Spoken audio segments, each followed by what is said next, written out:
জুলাই সনদ আদায়ে ১ জুলাই শাহবাগ থেকে মানিক মিয়া এভিনিউ পর্যন্ত লাল মার্চ কর্মসূচি ঘোষণা করেছে ইনকিলাব মঞ্চ। এছাড়া ৮ জুলাই নতুন বাংলাদেশ দিবসের সরকারি ঘোষণা বাতিল করা না হলে ওই দিন জুলাই বেহাত দিবস পালন করবে সংগঠনটি। শুক্রবার ঢাকা বিশ্ববিদ্যালয়ের মধুর ক্যান্টিনে সংবাদ সম্মেলনে জানানো হয়, বেঁধে দেয়া ৩০ কার্যদিবস পার হলেও জুলাই সনদের বাস্তবায়ন হয়নি।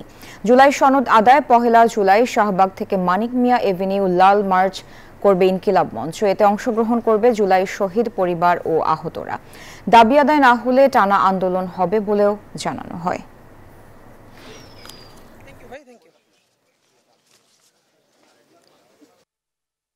সরকারের নিষ্ক্রিয়তা আমরা মানব না।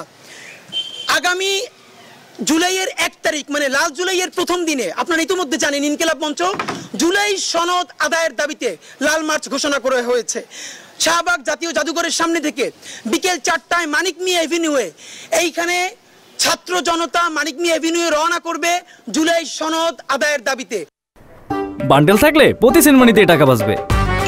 বিকাশ সেনমানি বান্ডেল কিনে জিতুন প্রতি লেনদেনে।